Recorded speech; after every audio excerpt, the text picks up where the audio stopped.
పిత పుత్ర పవిత్ర ఆత్మ నామమున ఆమెన్. ప్రభువు మీతో ఉందురుగాక, మీ ఆత్మతో ఉందురుగాక. పునీత మత్తయి గారు రాసిన సువిశేషంలోని భాగము. ప్రభువా మీకు మహిమ కలుగునుగాక. మత్తయి సువిశేషము 1వ అధ్యాయము 19వ వచనము నుండి. ఆమె భర్తయగు యోసేపు నీతిమంతుడగుటచే మరియమ్మను బహిరంగంగా అవమానింప ఇష్టము లేక రహస్యంగా పరిత్యజించుటకు నిశ్చయించుకొనెను. యోసేపు ఇట్లు తలంచుచుండగా ప్రభువు దూత కలలో కనిపించి, దావీదు కుమారుడవగు యోసేపు, నీ భార్య అయిన మరియమ్మను స్వీకరించుటకు భయపడవలదు. ఏలైనా ఆమె పవిత్రాత్మ ప్రభావము వలన గర్భము ధరించినది. ఆమె ఒక కుమారుని కనును, నీవు ఆయనకు యేసు అని పేరు పెట్టుము. క్రీస్తు ప్రభుని సువిశేషము. క్రీస్తువా మీకు స్తుతి కలుగునుగాక. Praise the Lord. Hallelujah, hallelujah, praise the Lord. దేవుని ప్రియ సహోదరి సహోదరులారా, మొట్టమొదటిగా మీ అందరికీ కూడా పునరుత్థాన క్రీస్తు పండుగ శుభాకాంక్షలను తెలియచేస్తూ ఉన్నాను. Praise the lord. దివ్యవాణి వీక్షిస్తున్నటువంటి విశ్వాసులారా, దేవాతి దేవుడు ఈ రోజున మనలందరినీ కూడా ఆ ప్రభు వైపునకు మరలమని ఆహ్వానిస్తూ ఉన్నాడు. మరి మనందరము ఆ ప్రభు వైపునకు మరలి ప్రయాణం చేస్తూ ఉన్నామా? ఆలోచన చేద్దాం. ప్రభు వైపునకు ప్రయాణం చేస్తున్న వారందరము కూడా నాతో పాటు ఆనందంతో ఆ ప్రభువుకి స్తుతులను స్తోత్రములను తెలియచేద్దామా? హల్లెలూయా, ప్రైజ్ ది లార్డ్, హల్లెలూయా, హల్లెలూయా. అవును దేవుని ప్రియ బిడ్డలారా, ఆయనతో మనం ప్రయాణం చేస్తూ ఉన్నప్పుడు, ఆయన వాక్యాన్ని మనం ఆలకిస్తూ ఉన్నప్పుడు, ఆయన్ని మనము మోస్తూ ఉన్నప్పుడు, ఆ పునరుత్థాన దీవెనలు మనందరికీ కూడా ప్రభువు హేరాళముగా ప్రసాదిస్తూ ఉంటాడు. అందులోని భాగంగానే ఈ రోజున మనము మత్తయి సువిశేషం 1వ అధ్యాయం నుంచి 19వ వచనంను మనం ధ్యానించుకున్నాం.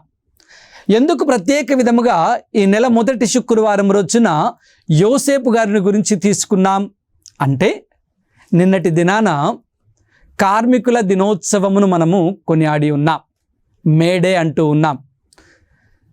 యోసేపు గారు కూడా ఒక కార్మికుడిగా, తన కుటుంబాన్ని ముందుకు నడిపించేటటువంటి బిడ్డగా, వ్యక్తిగా, శ్రామికుడిగా ఎంతో కష్టపడి తన కుటుంబాన్ని ముందుకు తీసుకొని వెళ్ళినటువంటి వ్యక్తి, పునీతుడు, నీతిమంతుడు. మరి ఎందుకు దేవాతి దేవుడు యోసేపు గారిని నీతిమంతుడిగా పరిగణిస్తూ ఉన్నారు? ఒకసారి యోసేపు గారి యొక్క జీవితాన్ని మనము పరిశీలించి చూసినట్లయితే కనుక, యోసేపు గారు అతి తక్కువగా బైబిల్ గ్రంథంలో మనకు కనపడుతూ ఉంటాడు, వినపడడు, కనపడుతూనే ఉంటాడు. ఆయన యొక్క పనులు మనము గమనిస్తూ ఉంటాం. పనులలో ఆయన యొక్క గొప్పతనాన్ని మనం గుర్తెరుగుతూ ఉంటాం. అందుకే యోసేపు గారు చాలా తక్కువగా మాట్లాడతారు, ఎక్కువగా పని చేస్తారు.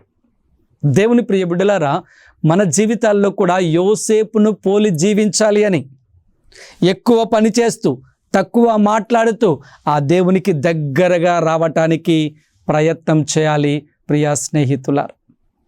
అలాంటి యోసేపు గారిని గురించి ఈ రోజున మనందరము కూడా ధ్యానించుకోబోతున్నాం. ఆయన గురించి మనము ధ్యానించుకోబోతుండగా ఆయన గొప్ప లక్షణాలను మనము తీసుకొని, ఆయన మార్గంలో ఒక మార్గదర్శిగా ఆయన మనకు కనిపించబోతున్నాడు. ఆయన మార్గంలో మనము ప్రవేశిస్తూ ఆ దేవునికి మనము స్తుతులను, ఆరాధనలను చెల్లించే బిడ్డలముగా మారాలి. అందుకే యోసేపు గారు శ్రామికులకు మార్గదర్శిగా ఉన్నారు. మొట్టమొదటిది, శ్రామికులకు మార్గదర్శిగా ఉన్నారు అని తల్లి తిరుసభ నేర్పిస్తూ ఉంది. ప్రియ బిడ్డలారా, 11వ భక్తినాథ పాపు గారు ఈ యొక్క జోజప్ప గారిని శ్రామికుడు, కుటుంబము కోసము చాలా కష్టపడి ఆ కుటుంబ బాధ్యతను ఎరిగి ముందుకు తీసుకుని వెళ్ళినటువంటి వ్యక్తి అని తల్లి తిరుసభలో 11వ భక్తినాథ పాపు గారు పేర్కొంటున్నారు. కష్టం, శ్రమలను నిర్లక్ష్యంగా ఉన్నవారందరికీ కూడా ఈయన మార్గదర్శిగా ఉంటున్నాడు. అమ్మో, ఈ పని నేను చేయలేనిది, నాకు చాలా కష్టం, ఆ తర్వాత చేద్దాంలే అనుకునే వాళ్ళందరికీ కూడా మార్గదర్శిగా ఉంటున్నాడు యోసేపు గారు.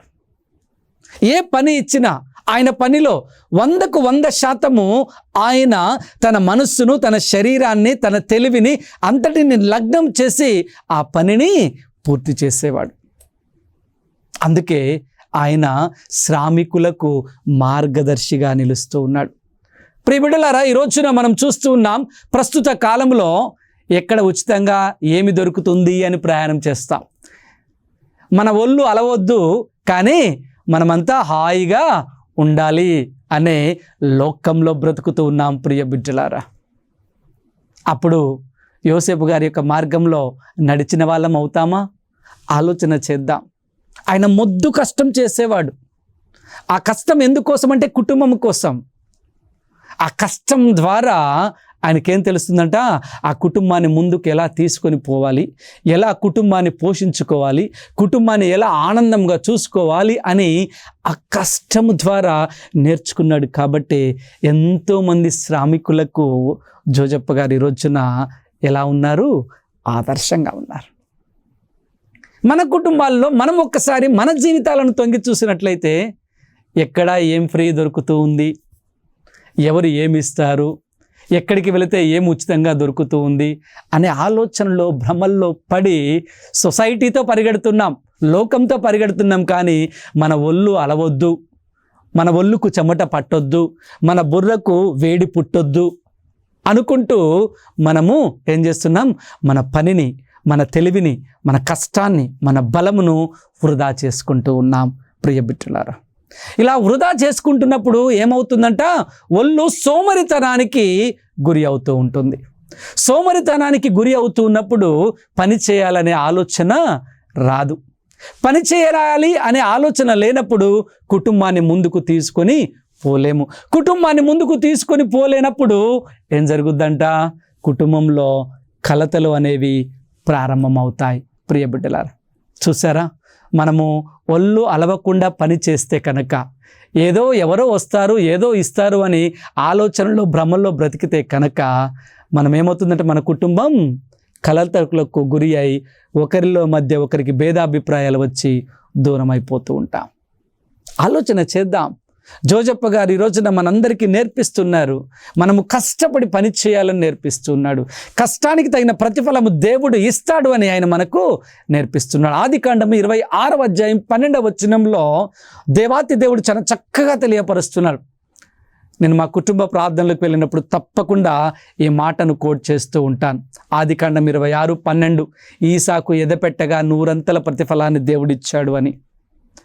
ఈసాకు దేవునికి మొరపెట్టుకున్నాడు, కష్టపడ్డాడు, విత్తనం భూమిలో వేశాడు, పని చేశాడు, 100 ప్రతిఫలాన్ని పొందుకున్నాడు. ఈ రోజున దేవునికి నీ భూమిని, నీ కుటుంబాన్ని, నీ విత్తనాన్ని సమర్పించి నువ్వు కష్టపడ్డప్పుడు, నువ్వు చెమట వచ్చినప్పుడు దేవుడు ఏం చేస్తాడంట? 100 ప్రతిఫలం తప్పక దయచేస్తాడు. అందుకే యోసేపు గారు శ్రామికులకు మొట్టమొదటిగా మార్గదర్శిగా ఉన్నారు అని 11వ భక్తినాథ పాపు గారు పిలుపుని అందిస్తూ ఉన్నారు. రెండవదిగా మనం చూసినట్లయితే యోసేపు గారి పేదరిక జీవితం, పేదరికమైనటువంటి జీవితంలో ఆయన ఆనందంగా జీవించాడు. పేదరికాన్ని చవిచూస్తూ కుటుంబాన్ని ముందుకు నడిపిస్తూ మొద్దు కష్టం చేస్తూ ఆ తిరు కుటుంబాన్ని పవిత్రతలోనికి, ఆనందంలోనికి, సుఖములోనికి, భక్తిలోనికి, విశ్వాసంలోనికి నడిపించినటువంటి వ్యక్తి జోజప్ప గారు. తిరు కుటుంబంతో కొద్ది సంవత్సరాలు మాత్రమే ఆయన గడిపినా కానీ ఒక ఆదర్శవంతమైనటువంటి కుటుంబముగా ప్రతి ఒక్కరూ కూడా ఆ కుటుంబాన్ని పోలి జీవించాలి అనే ఆలోచనలు చేసేటటువంటి కుటుంబముగా జోజప్ప గారు తన కుటుంబాన్ని ఆ పేదరిక జీవితంలో ముందుకు తీసుకొని వస్తూ ఉన్నాడు. ప్రియ బిడ్డలారా, ఈ రోజున మనము కూడా ఆలోచన చేద్దాం. మన పేదరికంలో మనకు ఉన్న దానిలో నుంచి దేవునితో మనం ఎలా ఉంటూ ఉన్నాం అనేది ఆలోచన చేద్దాం. జోజప్ప గారు నాకు తెలిసి ఎప్పుడు కూడా బాధపడి ఉండరేమో, నాకు ఇది లేదు, నాకు అది లేదు, నాకు ఇది ఉంటే బాగుండు, ఇంకొకటి ఉంటే బాగుండు అని ఎప్పుడు బాధపడలేదేమో. ఆయన కష్టం తగిన ప్రతిఫలం కుటుంబం, ఆనందం. ఈ మూడింటిలోనే ఆయన ఏం వెతికాడంట? ప్రభువుని వెతికాడు. ప్రియ బిడ్డలారా, ఈ రోజున నీకు అన్ని సుఖాలు నీ దగ్గర ఉంచినా కానీ నువ్వు ఆనందంగా ఉంటూ ఉన్నావా? ఆలోచన చెయ్యి. సమస్తాన్ని దేవుడు నీ ముందు ఉంచినా కానీ నీలో ఆనందం ఉందా? ఎక్కడో ఒక వెలితి. ఆ వెలితికి నేను పెట్టే పేరే మనశ్శాంతిని కోల్పోవటం, సుఖమైనటువంటి నిద్ర లేకుండా పోవటం, దేవుడంటే లెక్క లేకుండా పోవటం. ఇంకొక మాటలో చెప్పాలంటే ప్రియ బిడ్డలారా, ఆలోచన చేద్దాం. ఇంకా ఎన్నాళ్ళు అని మనము ఈ లోకంలో ప్రాకులాడుతూ ఉంటాం. సత్యాన్ని తెలుసుకోలేక మా జోజప్ప గారు సత్యాన్ని తెలుసుకొని ఏం చేశారంట? దేవునితో ప్రయాణం చేశాడు. మరి నీవు నేను సత్యమైనటువంటి మాటలు, ఇలాంటి పవిత్రమైనటువంటి కార్యక్రమాల ద్వారా, దివ్యవాణి ద్వారా మనం ఎన్నో గొప్ప మాటలను మనం వింటూ ఉన్నాం. మన హృదయం మారటానికి, మన హృదయం ఆలోచనలో పడటానికి, మన హృదయంలో మార్పు రావటానికి ఏమైనా మనము ప్రయత్నం చేస్తున్నామా? ఆలోచన చేయి దేవుని ప్రియ బిడ్డలారా. పేదరికమైనా కానీ జోజప్ప గారు ఎప్పుడూ బాధపడలేదు. ఎందుకంటే దేవుని నమ్ముకొని ముందుకు నడిచాడు కాబట్టి ఆ కుటుంబాన్ని పవిత్రమైన కుటుంబంగా, విశ్వాసము కలిగినటువంటి కుటుంబంగా, భక్తి పర్వాలతో నిండుతున్నటువంటి కుటుంబముగా ఆయన సంపాదించిన దానితోనే ఏం చేశాడు? కుటుంబాన్ని పోషించుకున్నాడు.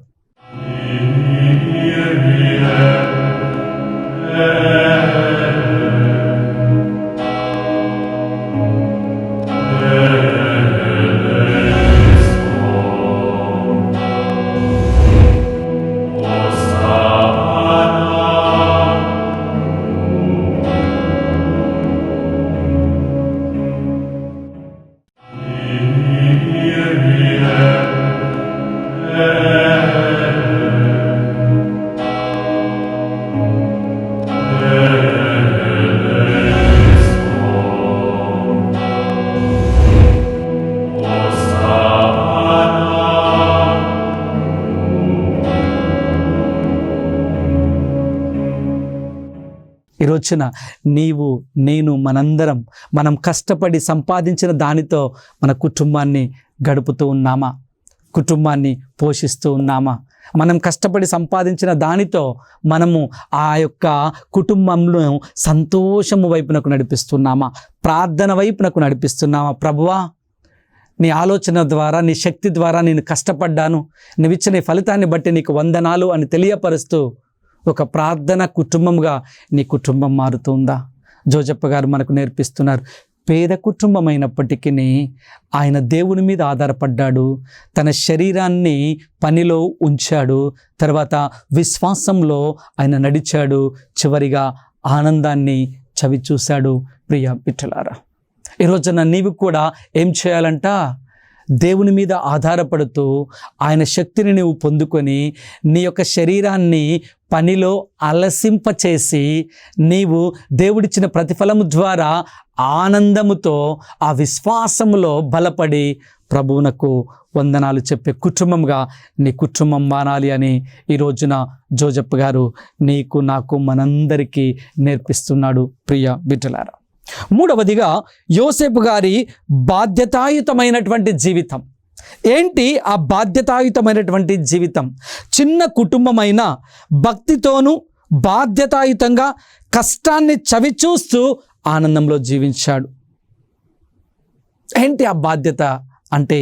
మరియ తల్లిని స్వీకరించటం. ఏంటి ఆ బాధ్యత?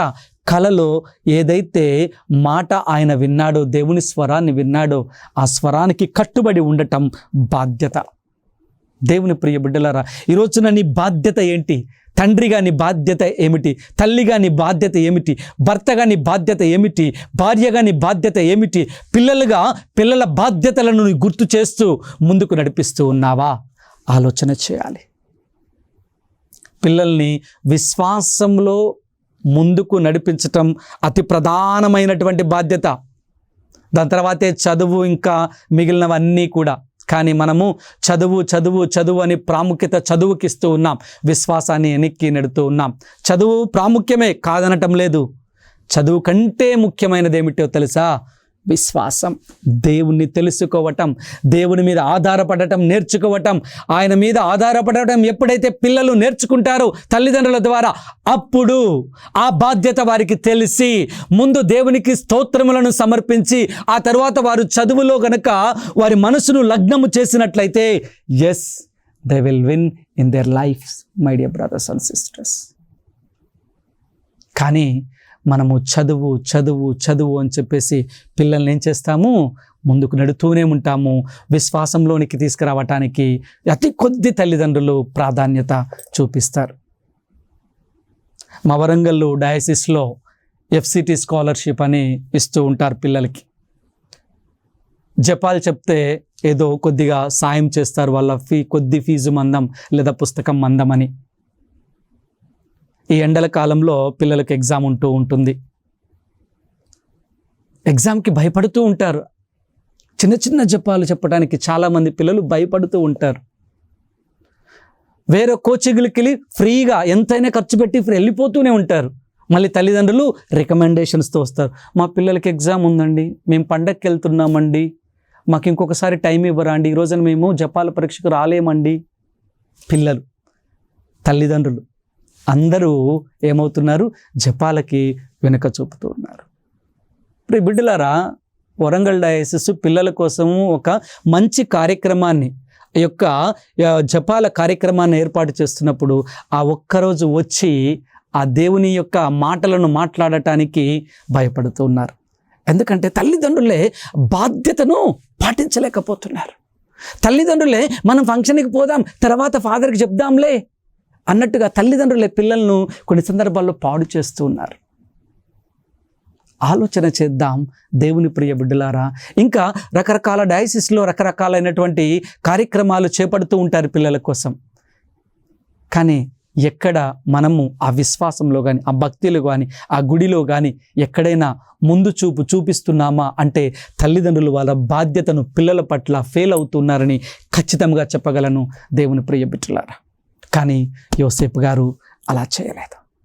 యోసేపు గారు దేవుని యొక్క స్వరాన్ని విని ఆ కుటుంబాన్ని బాధ్యతాయుతంగా మరియ తల్లిని స్వీకరించారు. బాధ్యతాయుతంగా కలలో ఏ పేరైతే పెట్టమన్నారో యేసు అని, ఆ బాలునికి యేసు అని పేరు పెట్టారు.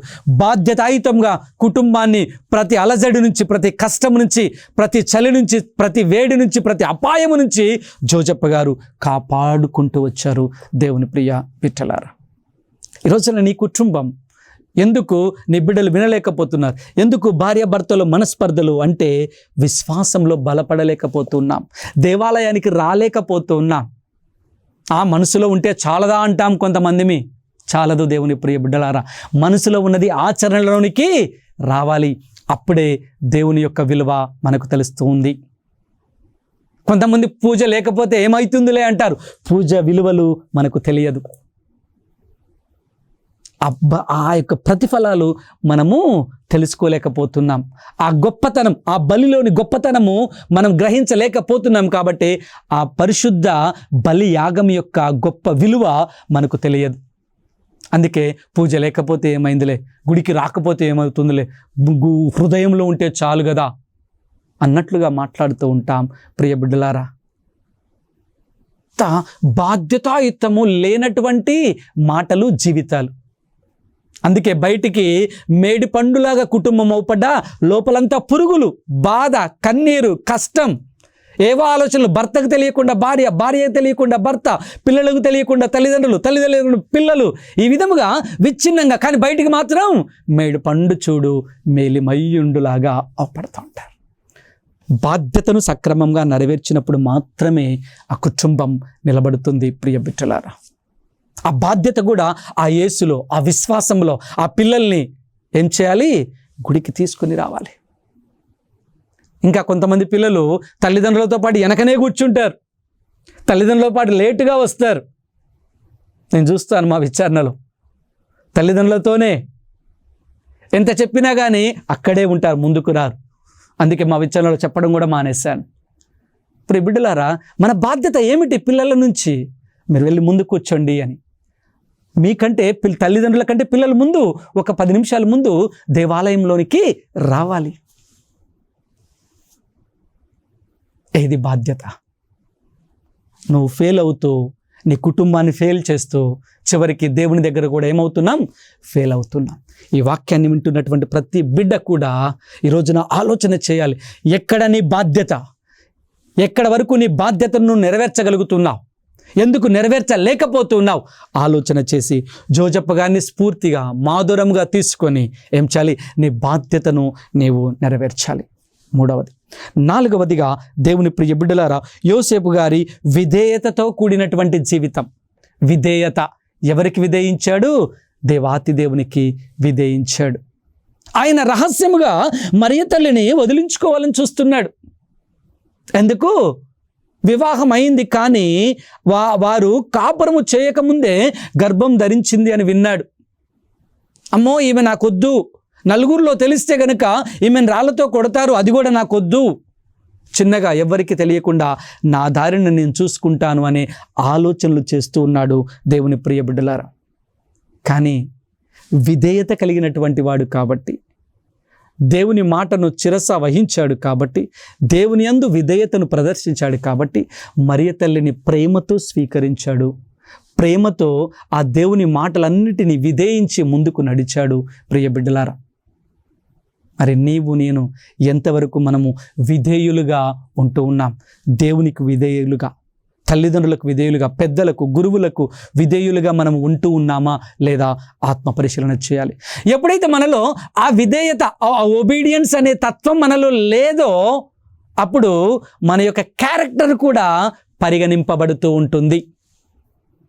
విధేయత కలిగినటువంటి బిడ్డలు చూస్తే చెప్పుకోవచ్చును మనము ఈజీగా దైవ భయము ఉన్నటువంటి వారు అని.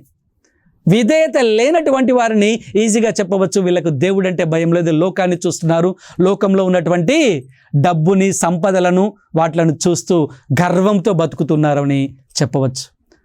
జోజప్ప గారు ఏ సందర్భంలోనూ కూడా విధేయతను కోల్పోలేదు. ప్రియ బిడ్డలారా, విధేయతను కలిగి జోజప్ప గారు జీవించారు కాబట్టి ఈ రోజున తల్లి తిరుసభకు పాలక పునీతుడిగా, కార్మికులందరికీ కూడా ఆయన ఆ యొక్క శ్రామికుడిగా నిలబడుతూ ఉన్నాడు. ప్రియ బిడ్డలారా, చివరిగా 5వదిగా యోసేపు గారి నీతివంతమైన జీవితం.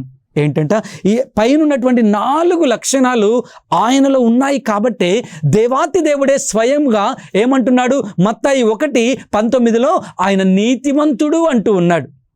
ఈ పైన ఉన్నటువంటి 4 లక్షణాలు కూడా ఆయన పొందుపరుచుకుని ఉన్నాడు. అందుకే ఆయన నీతిమంతుడిగా పిలువబడుతున్నాడు. ప్రియ బిడ్డలారా, నీవు నేను నీతిమంతులుగా పిలువబడాలి అంటే ఇదిగో ఈ పై లక్షణాలు యోసేపు గారు లేదా జోజప్ప గారు ఏ విధముగా ఆయన పొందుపరుచుకొని ఉన్నాడో మనము కూడా ఈ పై 4 లక్షణాలను పొందుపరుచుకొని ఉండాలి.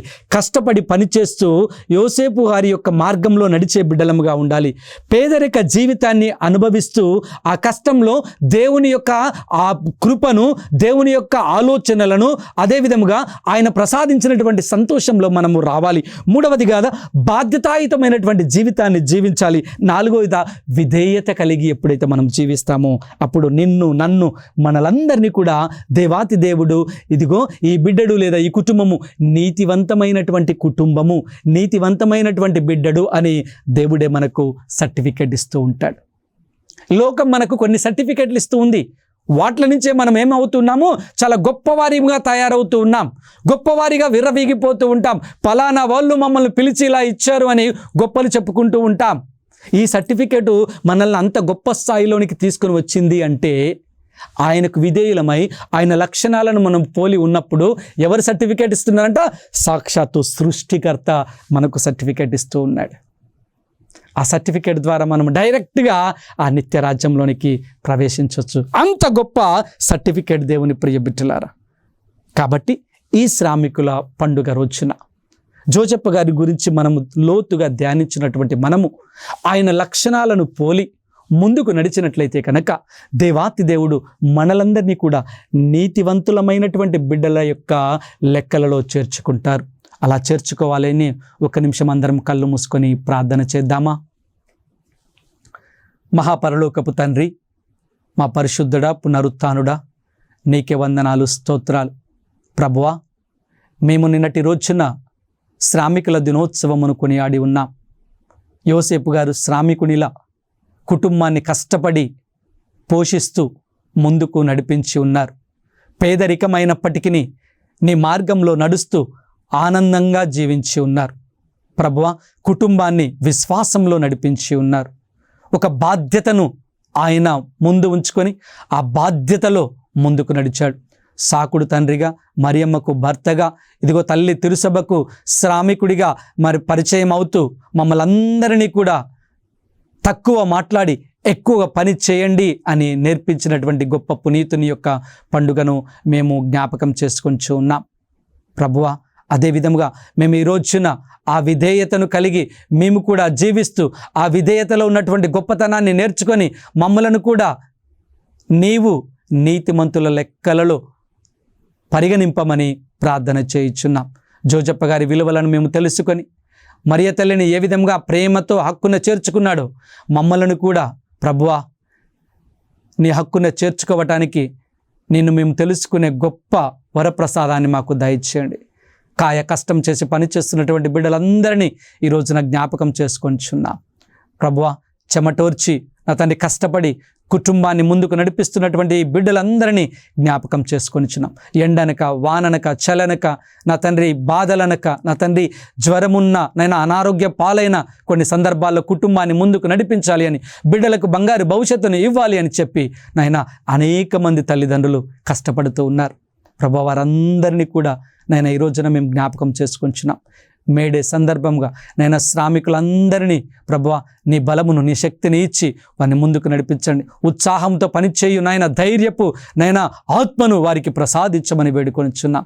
ప్రభువా, మరి ఒక్కసారి మమ్మల్ని అందరినీ కూడా నీ కృపలో భద్రపరచుకొనమని, ఆ పునరుత్థాన వెలుగుల్లో నింపమని మా నాథుడును మీ కుమారుడునైన యేసు పరిశుద్ధ నామంలో వేడుకొనిచున్నాము.